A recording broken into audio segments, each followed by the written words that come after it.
복된 날입니다. 출애굽기 15장 22절로 27절까지 오늘 주실 은혜의 말씀 함께 봉독합니다. 모세가 홍해에서 이스라엘을 인도하매 그들이 나와서 수르 광야로 들어가서 거기서 사흘 길을 걸었으나 물을 얻지 못하고 마라에 이르렀더니 그곳 물이 써서 다시 마시지 못하겠으므로 그 이름을 마라라 하였더라. 백성이 모세에게 원망하여 이르되 우리가 무엇을 마실까 하매 모세가 여호와께 부르짖었더니 여호와께서 그에게 한 나무를 가리키시니 그가 물에 던지니 물이 달게 되었더라. 거기서 여호와께서 그들을 위하여 법도와 율례를 정하시고 그들을 시험하실세 이르시되 너희가 너희 하나님 나 여호와의 말을 들어 순종하고 내가 보기에 의를 행하며 내 계명에 귀를 기울이며 내 모든 규례를 지키면 내가 애굽 사람에게 내린 질병 중 하나도 너희에게 내리지 아니하리니 나는 너희를 치료하는 여호와임이라. 그들이 엘림에 이르니 거기에 물샘 12과 종려나무 70그루가 있는지라. 거기서 그들이 물 곁에 장막을 치니라. 아멘. 요즘에 미스터 트롯, 불타는 트롯, 수많은 오디션 프로그램들이 국민의 마음을 즐겁게 해주고 있습니다. 내 삶을 바꿔달라고, 힘든 내 인생을 바꿔달라고 체인지 그러면서 예전에는 연세가 좀 지긋해야 그 트롯에 그 감성이 나온다고 생각을 했는데 지금은 10살짜리부터 20살, 30살 이렇게 젊은 분들이 우리 한국의 그 고통의 한과 정과 그리고 즐거움을 노래하는데 전 국민이 혼을 뺏기고 있을 정도로 재미있는 프로그램이 있습니다.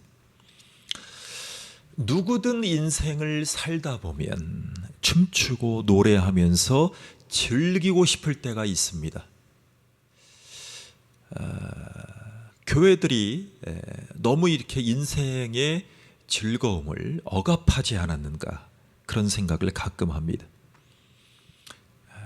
우리가 찬양할 때 손을 들고 찬양하는 것을 또 못마땅하고 비판하고 성경적으로 재보는 부분들이 있었습니다. 어떻게 올려야 되나? 각도는 이렇게 해야 되냐? 이렇게 해야 되냐? 드럼을 써야 되냐? 안 써야 되냐? 저도 목회하면서 오페라 하우스나 비엔나에, 파리에, 이태리에 있는 파이프 오르간만은 하지 않아도 교회에 꼭 파이프 오르간을 놓고 장엄하게 가톨릭의 미사곡 이상으로 장중한 찬양을 같이 나누고 싶은 마음이 있습니다. 우리가 정성껏 인생을 살아가면서 춤추고 노래하면서 즐기면서 그것이 하나님의 영광을 올려드리는 우리의 인생이 될 수 있다면 얼마나 좋을까 하는 것입니다. 조금 더 큰 하나님의 복이 임하면 춤이 저절로 나옵니다. 할렐루야죠. 제 인생에도 제가 낭독한 성경과 설교와 찬양을 듣는 분들이 10,000명이 되면 얼마나 기쁘겠습니까? 지금 약 9,000명이 들어와 계십니다. 하나님의 너무나 감사한 은혜로 많은 사람들이 협력해서 찬양으로 성경을 듣고 설교를 듣고 있는 은혜를 누리고 있습니다. 그런데 인생은 기쁜 노래를 멈추게 하는 무엇이 꼭 찾아온다는 것입니다. 고통이 찾아옵니다. 한순간의 말입니다.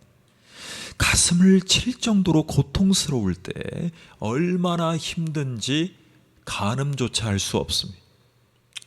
본문은 이스라엘 백성이 처절하게 경험하는 고통스러운 장면이 나타납니다. 15장 1절을 보시면 이때에 모세와 이스라엘 자손이 이 노래로 여호와께 노래하니 일러스되 내가 여호와를 찬송하리니 그는 높고 영화로우심이요. 이때 미리암이 손에 소구를 잡고 모든 여인과 함께 춤을 추는 장면이 나옵니다. 그런데 이 노래가, 이 흥겨움이 이스라엘 전통 트롯이 오래 가지 못합니다. 지도자인 모세에게 원망할 상황이 벌어지는데 22절에 보십시오. 물을 얻지 못하는 장면이 나옵니다. 아무리 산의 진미를 먹어도, 아무리 맛있는 음료수를 먹어도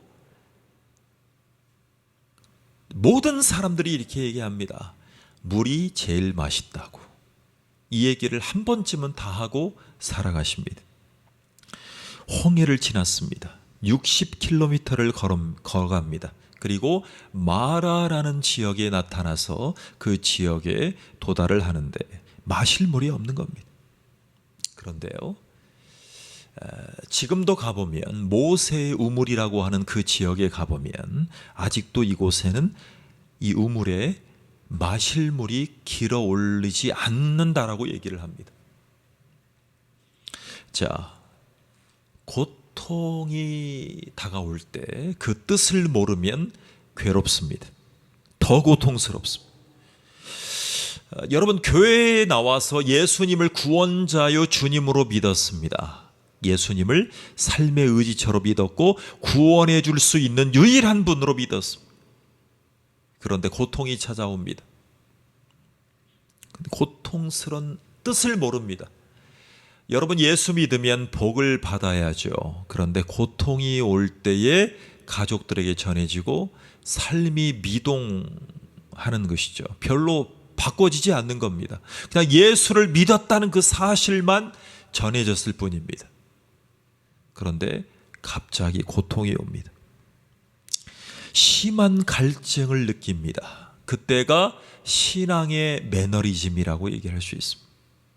여러분, 운동하다 바꿀 수 있어요.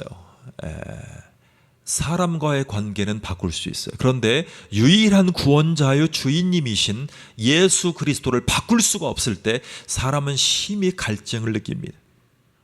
그리고 원망하기 시작합니다. 그러니까 완전히 바꿀 수 없으니까 사람들이 어떻게 하냐면 예수님을 믿긴 믿었는데 예수님에 대해서 더 깊이 경험을 못하는 것입니다. 그러니까 예수님을 전하는 이단에 빠지는 경우가 그런 경우입니다. 그리고 원망하기 시작합니다. 자, 이럴 때는 고통의 의미를 발견하는 것이 중요한데 고통의 깊은 의미를 발견해 주는 분이 안 나타나는 것 같습니다. 고난의 행군이 계속이 되면 고난을 허락하신 주님의 중심을 모르기 때문에 더 그런 것입니다. 자, 우리가 우선 생각해 봐야 될 것은 고통은 하나님의 시험이라는 것입니다. 시험. 교회에 와서도 시험 얘기합니까? 예. 그런데 우리가 알고 있는 성경 말씀에는 이런 부분이 있습니다. 성경을 보니까 하나님은 아무도 시험하지 않는다. 하나님은 시험하지 않는다라는 부분이 있습니다. 이 말씀을 들어보셨을 것입니다. 고통이 어떻게 하나님의 시험일 수 있습니까? 여러분, 제가 증거를 대겠습니다. 성경은 이렇게 말합니다. 야고보서 1장 13절을 확인하면 하나님은 친히 아무도 시험하지 아니하시느니라. 하나님은 친히 아무도 시험하지 아니하시느니라. 하나님은 시험하지 않으십니다. 확실하십니까? 야고보서 1장 13절의 이 말씀과는 다르게 오늘 시험이 나옵니다. 시험. 이 시험은, 이 성경이 말하는 시험은요, 테스트를 시험이라고 얘기를 합니다. 테스트가 아닙니다. 템테이션입니다. 템테이션. 자, 파괴적인 의미로 쓰이는 말인데 그럴 때 쓰는 시험이라고 말합니다. 자, 단순하게 해석을 하면 유혹이라고 합니다. 여러분, 화장품 선전할 때 뭐라고 해요? temptation, 유혹을 하잖아요. 유혹. 자, 그런데 유혹이라는 시험으로 나옵니다. 자, 여러분, 하나님은 우리를 시험하실 때 파괴하고 넘어뜨리려고 우리에게 시험을 주실 목적으로 시험을 주신다는 하나님이 아니라는 것입니다. 여러분, 어떤 사람이 이렇게 얘기를 합니다. 새해가 되었잖아요. 벌써 2월이잖아요. 근데 성경을 일독을 해야 되는데 창세기를 폈습니다. 그런데 하나님은 왜 선악과를 만드셨어요? 애플이 선악과는 아니지만 이걸 볼 때마다 항상 떠올리죠. 그런데 창세기를 펴보니까 하나님이 왜 그렇게 시험거리를 주셔서 선악과를 만드셨단 말이에요. 이것을 시험이라고 얘기를 합니다. 그런데 그 선악과를 주신 하나님이 아담과 하와가 연약해서 어차피 넘어질 수밖에 없는 것을 알고 있음에도 불구하고 왜 주셨냐는 거예요. 왜 나를 그냥 살게 내버려 두지 교회로 불러내서 예수 믿게 하고 그 시험에 넘어지게 하느냐 말이에요. 설득력이 있습니다. 어차피 인간은 연약하고 유혹에 약한데 말입니다. 오늘 이 말씀과 오버랩됩니다.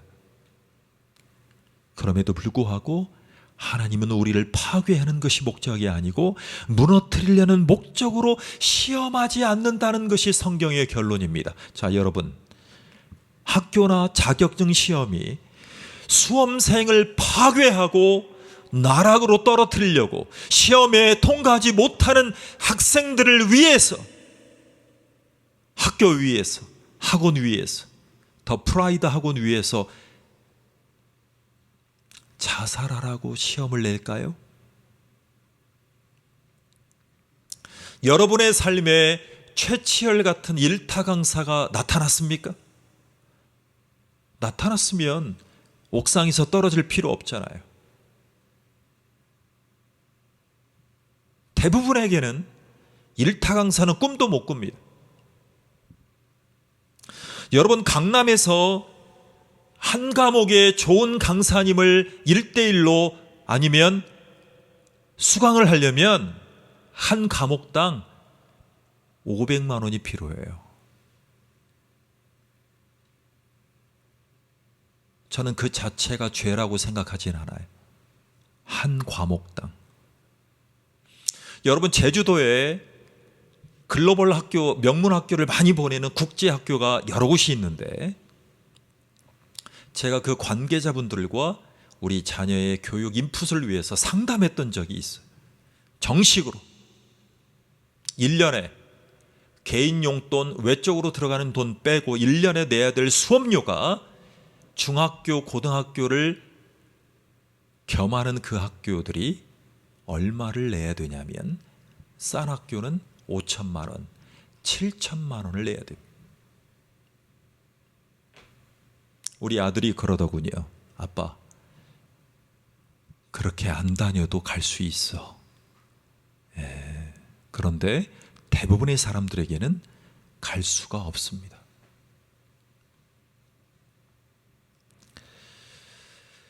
여러분, 하나님은요, 본문이 말하는 시험은 25절이에요. 자, 읽어보겠습니다. 모세가 여호와께 부르짖었더니 여호와께서 그에게 한 나무를 지시하시니 그가 물에 던짐에 물이 달아졌더라. 거기서 여호와께서 그들을 위하여 법도와 율례를 정하시고 그들을 시험하실세. 여러분, 시험하실세라는 단어에 주목하십시오. 여러분, 테스트가 맞습니다. 테스트는 테스트인데 프루프라는 의미를 가지고 있어요. 프루프는요, 증명하다, 증거하다, 확증하다라는 뜻입니다. 여러분, 의역하면 증명하길 원해서 점검하는 시험이다. 누구 입장에서? 하나님의 입장에서 이런 시험을 주시는 거예요. 자, 원수들을 물속에 장사 지내고 자신들도 죽을 수 있을 때 기적을 체험했습니다. 그때 하나님이 증명하신 것입니다. 그리고 3일 후에 상황이 반전됩니다. 자, 그 하나님을 보십시오. 물이 말랐습니다. 그런데 하나님이 토할 만한 물을 주시는데 그 토할 만한 물이 예비되어 있는데 그 물을 쓴물, 마라라고 얘기를 했습니다. 자, 무슨 뜻일까요? 하나님의 속뜻이 무엇일까요? 좋은 일이 있으면 계속 좋은 일이 있어야 되잖아요. 우리가 기도할 때 뭐예요? 올 한 해도 계속 좋은 일이 있게 해달라고. 여러분, 제가 가끔 로또를 사는데 지난주에 5등이 됐어요. 전국에서 5등이란 말이에요. 5등을 안 해본 분들은 이 느낌을 모르실 거예요. 5등이에요. 5,000원이지만 5등이에요. 여러분, 제가 전국 대회 테스트 시험에서 5등 해본 기억은 별로 없어요. 아니, 없다고 봐야 될 것 같아요. 근데 5등을 하니까 다른 사람이 인정해 주는 걸 떠나서 이런 생각이 들어요. 아, 4등도 해봐야지. 3등도 해봐야지. 2등도 해봐야지. 이런 마음이 차고 올라오는 거예요. 여러분, 인생에서 고통만 있는 분들은요, 5등이 아니라 좋은 소망하는 기도도 하지 못할 때가 있어요. 하나님, 그냥 저 이대로만 내버려 두세요. 현상유지만 하게 해달라고. 5등은 고사하고, 반에서 5등은 고사하고, 지금 삶을 나락으로 떨어뜨리지 말고, 건강을 더 악화시키지 말고, 경제적으로 더 연봉을 깎지 말고, 이 상태만 유지하게 해달라. 그게 범인의, 보통 사람의 소망입니다. 여러분,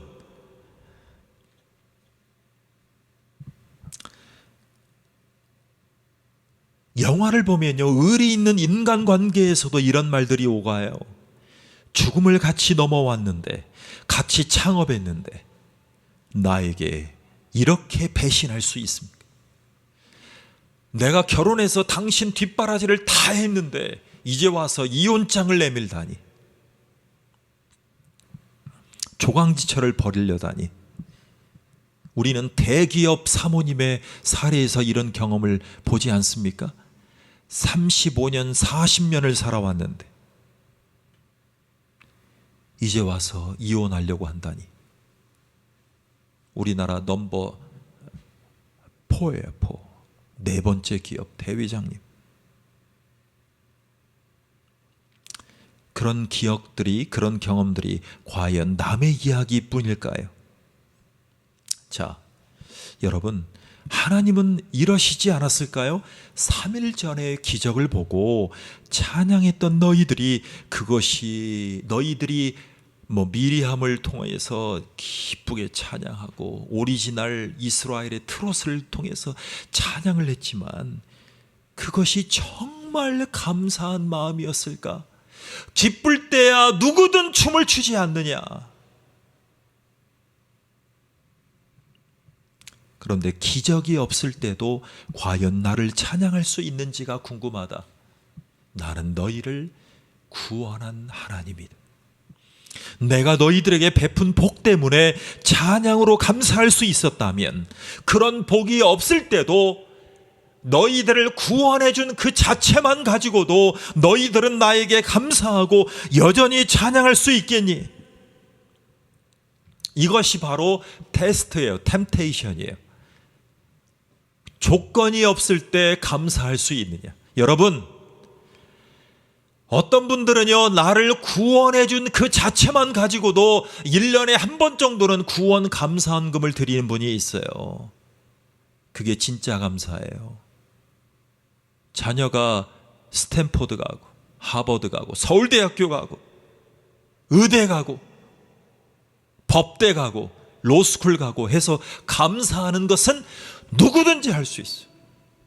그것도 안 하면 구원받은 백성이라고 할 수 없겠죠.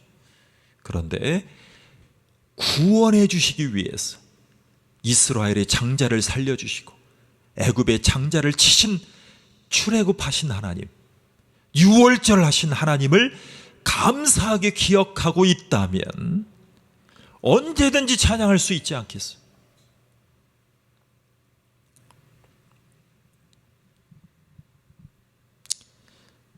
그것이 바로 템테이션이에요. 그것이 바로 선악과의 시험이에요. 여러분, 선악과는 뭐예요? 하나님이 자기의 형상을 통해서 창조하신 최초의 인간, 하나님의 하나님 되심의 주권을 인정하라고 선악과를 주신 그 하나님, 그런데 구원의 방편을 허락하시고 생명나무를 허락하셨잖아요. 그 생명나무 대신 예수 그리스도를 따먹으면 되는데 하나님의 주권을 허물었잖아요. 하나님이 자기들을 구원해 주신 그 구원을 기억한다면 하나님께 항상 찬양할 수 있는 거예요. 그래서요, 요즘에 젊은이들이 찬양팀을 많이 만들어요. 마커스 어노인팅 같은 팀만큼은 아니어도, 예전당 같은 팀만큼은 아니어도 교회들이 일부러 찬양을 만들어요. 그래서 우리는 하나님의 은혜를 찬양하겠다는 거예요. 조건 없이 사랑해 주셔서 구별된 하나님의 백성으로 인도하시려고 세상인 애굽에서 탈출시키고 홍해를 건너게 하시고 구름 기둥 불 기둥으로 보호해 주실 때만 감사하는 것이 아니라 안 좋은 일이 닥칠 때도 감사할 수 있느냐. 이것이 템테이션, 하나님의 시험이에요. 그래서 신앙은요, 찬양은요, 하나님이 나를 구원해 주실 때부터 예금이 되고 적금이 되어서 만기 적금처럼 이 개를 탄 것처럼 항상 하나님 앞에 감사한, 그것이 구원의 감사예요. 근데 그 구원의 감사가 잊혀지고 과연 기억되어 있느냐는 거예요. 그런 차원이에요. 그래서 안 좋은 일이 왔을 때 하나님의 하나님 되심을, 즉 능력의 하나님, 구원의 하나님임을 인정하고 있느냐의 차이예요. 자, 그래서 고통이 또 다른 하나님의 복이 오는 축복의 시작임을 알아야 됩니다. 쉽지 않습니다. 그러나 축복의 시작이라는 것을 알 필요가 있어요. 자, 고통이 영적인 교훈을 준다 해도 고통은 고통이지 않습니까? 고통이죠. 아픈데 그것을 어떻게 고통이라고 안 할 수가 있겠어? 그런데 당연하게 영적인 이스라엘 백성에게도 고통은 고통입니다. 먼저 고통을 당해서 하나님의 기적을 더욱 경험하고 싶지 않으십니까? 여러분, 고통이 왔을 때 이것이 하나님의 더한 축복이라는 것을 경험한다면 얼마나 좋겠어요.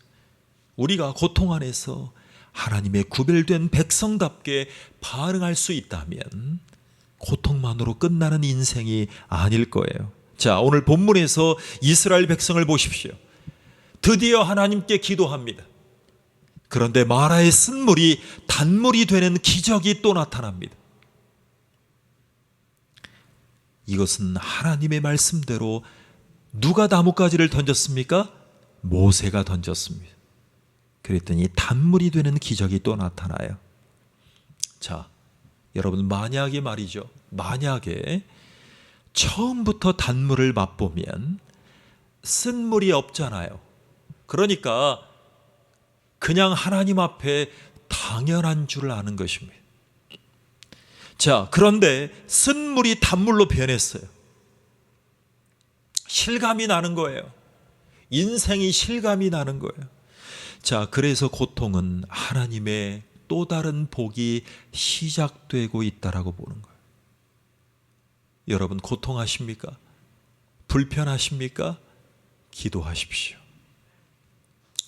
하나님, 존 웨슬레에게, 감리교 창시자인 요한 웨슬레에게 하나님이 주신 언변이 있었어요. 전 세계의 영혼들을 나의 교구로 삼게 해달라. 우리 아들과 영국을 여행했는데 런던에 가서 우연치 않게 코스 중에 딱 있어요. 그 앞에 처칠 동상도 있고 영국을 세운, 대영 제국을 세운 수많은 인물들이 동상이 있는 그 공원 앞에 감리교 본부가 있더라고요. 그래서 그 감리교 본부에 들어가서 잠시 살펴보고 화장실을 다녀오는 길에 그 요한 웨슬레의 말이 떠올랐어요. 전 세계 영혼들을, 불신자 영혼들을, 고통 가운데 있는 영혼들을 나의 교구로 삼게 해달라. 그래서 지금 감리교는 그렇게 하고 있어요. 저는 기도해요. 급이 안 되지만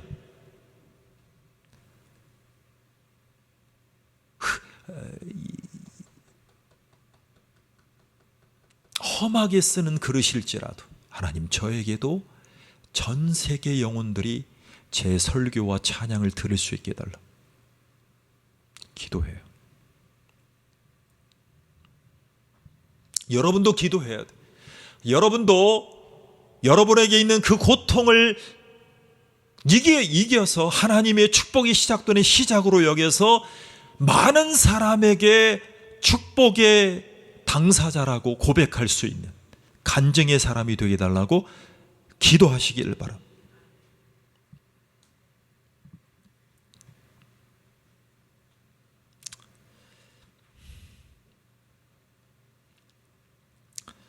여러분, 우리가 또 알아야 될 것이 있다면 27절에 보십시오. 시작. 그들이 엘림에 이르니 거기 물샘 12과 종려나무 70주가 있는지라. 거기서 그들이 그 물 곁에 장막을 치니라. 자, 하나님을 원망했던 이유는 간단합니다. 마실 물이 없습니다. 그런데 엘림이라는 곳을 볼 수도 없었습니다. 풍성하게 안락했던 이 오아시스 같은 엘림의 축복을 보지 못했기 때문에 그렇습니다. 그러니까 보지 못하고 기대하지 못했기 때문에 불평합니다. 왜 자살하느냐? 기대하지 못했기 때문에, 그 기대를 하나님이 주신 꿈으로 여겨지지 못했기 때문에. 여러분, 저는 계속 꿈을 꿔요.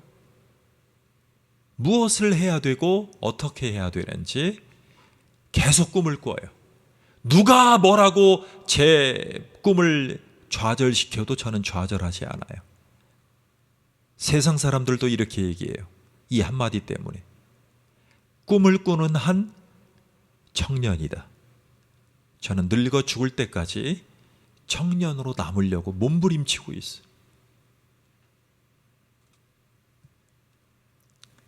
계속 꿈을 꿔요. 그래서 어제도 취객을 기쁘게 해주는 연주자에게 월 30대 친구가 월 4,500을 벌어요. 훌륭하죠. 그런데 직입적으로 얘기했어요. 언제까지 취객들의 기분만 맞춰주는 연주자가 될 것이냐. 계속 얘기하고 다녀요. 하나님이 시켰으니까. 누가 뭐라고 해도 하나님이 시키면 저는 가서 얘기해요.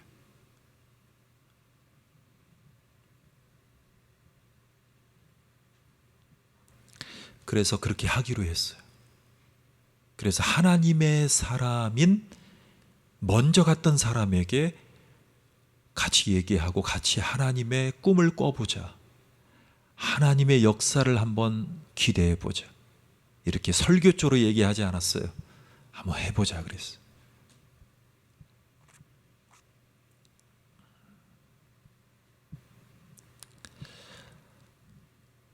엘림이라는 곳이 가시적으로 보이지 않았을 때 하나님이 여러분에게 엘림의 약속, 엘림이라는 비전을 준비해 두셨다는 사실 자체를 기대하는 것이 필요해요.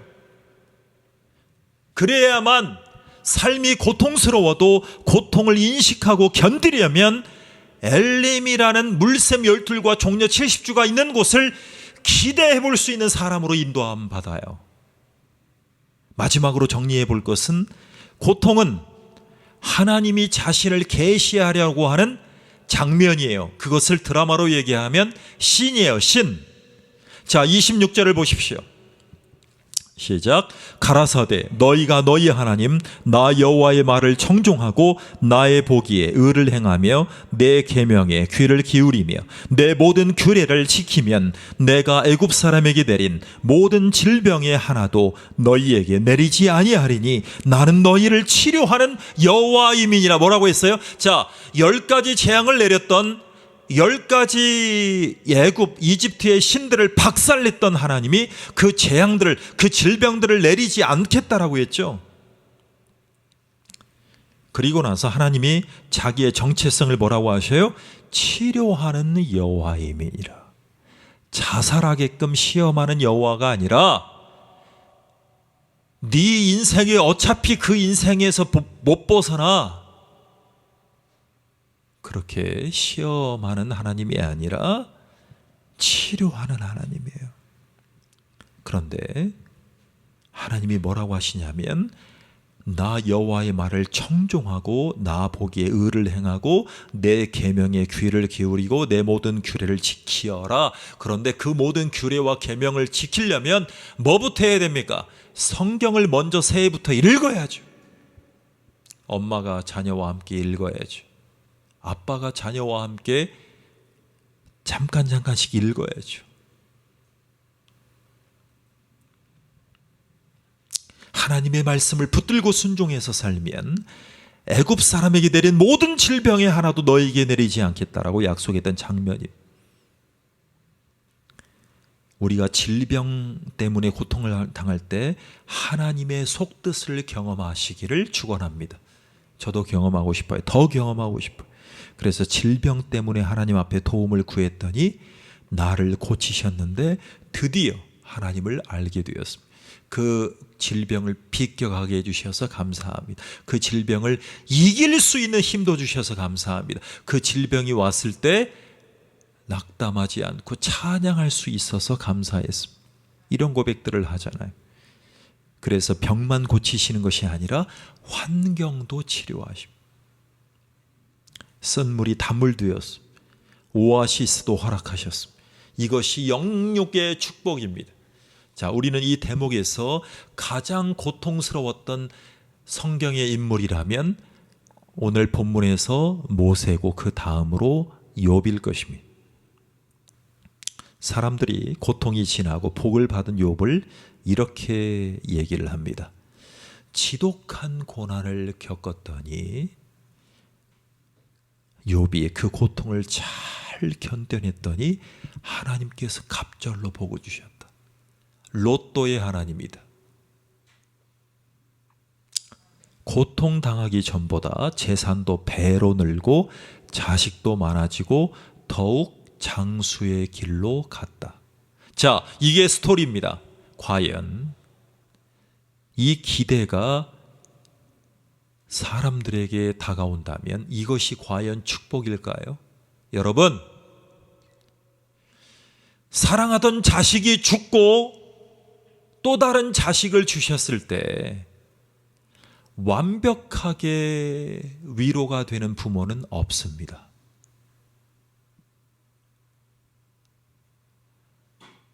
내가 아끼던 자식이 죽었는데 또 다른 자식이 생겼을 때 위안이 되었다라고 표현하는 분들은 있어도 그 죽은 자식이 을 통해서 받은 경험한 상처가 완벽하게 치유될 수 있는 부모는 한 사람도 없습니다. 그래서 욥이 자식이 죽고 새로운 자식을 주셔서 하나님의 갑절의 물질적인 복을 주셨다 그래서 그게 다 위안이 될 수 있다라고 여길 수 없어요. 욥은 그렇게 생각하지 않았어요. 세상 사람들은 그렇게 생각할지 몰라도 욥은 그렇게 생각하지 않았어. 욥은요, 여러분, 욥 한 사람 고난 얘기하는데 42장까지 그 고백과 하나님과의 대화를 하는데 42장 5절의 말씀에 마지막 고백을 우리는 들어봐야 될 필요가 있어. 욥이 하나님 앞에 엎드려 회개하며 고백을 하는데, 내가 주께 대하여 귀로 듣기만 하였사옵더니 이제는 눈으로 주를 배옵나이다 라고 엎드려요. 여러분, 이 기도가 중요한 기도입니다. 이제는 제가 주님께 대하여 귀로 듣기만 했어요. 여러분, 귀에서 가슴까지 내려오는 것을 적용하는 것을 큐티라고 얘기를 합니다. 묵상이라고 얘기를 해요. 렉치오 디비나라고 얘기를 해요. 레마라고 얘기해요. 원어적으로 나의 말씀으로 내려왔다, 내 마음에 잡았다. 그런데 욥은 42장까지 갈 때 귀로 들었어요. 하나님은 그런 분이야. 하나님은 로또처럼 축복해 주시는 분이야. 근데 그게 다가 아니었어요. 이제는 내 눈으로, 내 마음으로 여호와 하나님의 속뜻을, 깊은 뜻을 발견하게 되었다는 거예요. 이런 고백이에요. 나는 십자가 앞에서 새로운 삶을 비로소 찾았습니다. 고통 때문에 그리스도의 사랑이 의심스럽다면 이 말씀을 새기겠다는 거예요. 자, 성경은요, 우리가 아직 죄인 되었을 때에 그리스도께서 우리를 위하여 죽으심으로 하나님께서 우리에게 대한 자기의 사랑을 확증하셨느니라. 이제는 눈으로 보겠다는 거예요. 바울도 볼 수 있었다는 거예요. 나를 창조하신 분이 나에게 복을 주시다가 나에게 고통을 주신, 용인하신, 허락하셨다고 했을 때, 나를 사랑하는 방법은 내 고통을 담당하신 그리스도를 보내주셨다. 그 그리스도를 내 삶에서 눈으로 보는 것이 중요하다. 내 마음으로 보는 것이 중요하다. 기도하겠습니다. 내 고통을 담당하신 그리스도를 눈으로 보고 내 마음으로 느끼고 내 마음으로 예수님의 나를 향한, 나를 사랑하신 고통을 통해서 내 고통이 삭혀지고 이겨낼 힘을 주시옵소서. 주님을 의지할 수 있는 하나님의 백성이 되게 도와주시옵소서. 예수님의 이름으로 기도하옵나이다. 아멘.